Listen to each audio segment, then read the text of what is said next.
دل کی تختی پہ اس کا نام لکھا ہوا ہے۔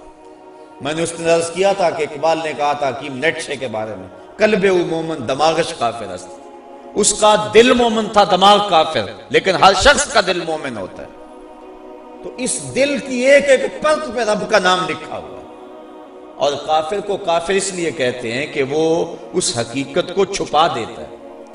یہ جو کاشتکار زمین کو کھود کر اس کے اندر بیج رکھتا ہے نا، اس کو بھی عربی میں کافر کہتے ہیں، کاشتکار کو بیج کو چھپانے والا۔ تو کافر کو کافر اس لیے کہتے ہیں کہ وہ حق کو چھپاتا ہے۔ تو ہمارے سینے کے اندر ہمارے رب کا نام موجود ہے، اور دل تو ٹھکانہ ہی اس کا ہے، دل تو بنایا ہی اس لیے ہے کہ یہ اللہ کا عرش بنے۔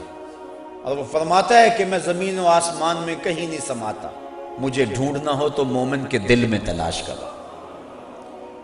دلوں کے اندر اس کے ڈیرے اور اس کے بسیرے ہیں، تو اس کا ذکر کر کے دل جلا پاتا ہے، دل تسکین پاتا ہے، دل میں روشنی ہوتی ہے۔ تو ہمارا مزاج یہ ہونا چاہیے کہ اٹھتے بیٹھتے چلتے پھرتے اس کے ذکر کو ہم حرز جاں بنا لیں۔ جب بندہ ایک مرتبہ کہتا ہے سبحان اللہ، زمین آسمان کے درمیان جتنا فاصلہ ہے سارا نور سے بھر جاتا ہے۔ یہ برکتیں ہیں ذکر کی۔ اس کا نام تو لے، کوئی معمولی نام ہے؟ جب زبان پہ اللہ کہتا ہے 14 طبق روشن ہو جاتے ہیں۔ یہ اتنا بڑا نام ہے، یہ اتنا بڑا وظیفہ ہے کہ اس سے بڑا کیا وظیفہ ہو سکتا ہے؟ اس کا نام، اس کا ذکر۔ تو فرمایا اللہ کا ذکر اتنی کثرت سے کرو کہ لوگ تمہیں کہیں مجنون ہے، اور منافق تمہیں ریاکاری کے تانے دے۔ تم اٹھتے بیٹھتے چلتے پھرتے اس کے ذکر کو حرز جاں بنائے رکھو، یہی تمہارا سرمایہ ہے، یہی تمہارا وظیفہ ہے۔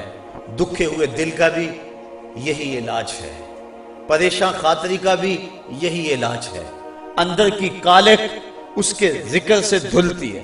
حضور فرمایا لِكُلِّ شَيْءٍ سَقَالَةٌ وَسَقَالَةُ الْقُلُوبِ ذِكْرُ اللَّهِ۔ ہر شے کا زنگ دور کرنے کے لیے کچھ نہ کچھ بنایا گیا۔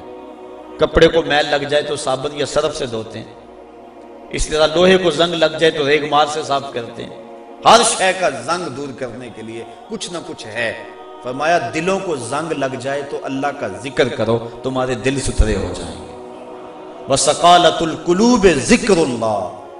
دل کی سقالت، دل کے زنگ کو دور کرنے کا جو آلہ ہے وہ اللہ کا ذکر ہے۔ جب انسان ذکر کرتا ہے تو دل جلا پاتا ہے، دل روشنی پاتا ہے۔ گناہ سے دل میلا ہوتا ہے۔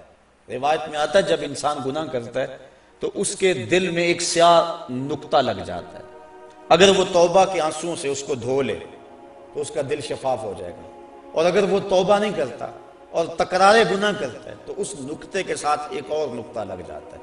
وہ غیر مرئی نقطہ ہے، ہم اپنی آنکھوں سے نہیں دیکھ سکتے، لیکن وہ دل کے اوپر پھیلتا چلا جاتا ہے۔ گناہ پر گناہ اس کے دل کو سیاہ کر دیتا ہے۔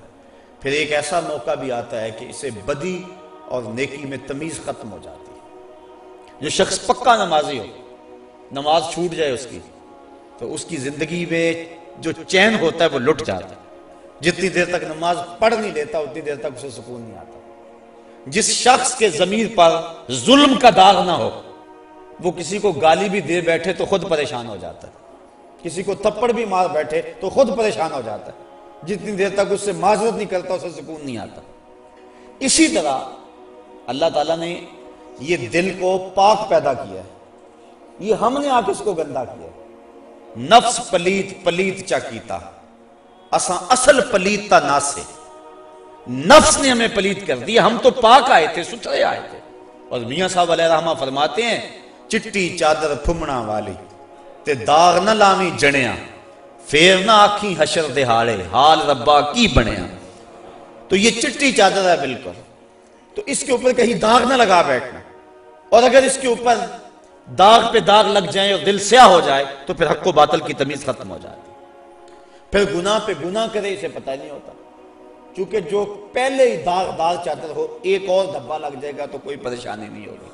چٹی چادر پہ معمولی سا داغ بھی لگے گا تو ہر ایک کو نظر آئے گا، محسوس کیا جائے گا کہ یہ داغ لگا ہوا ہے۔ اس لیے گناہ کرنے کا جو شخص مزاج بنا لیتا ہے اس کے لیے گناہ مشکل نہیں رہتا۔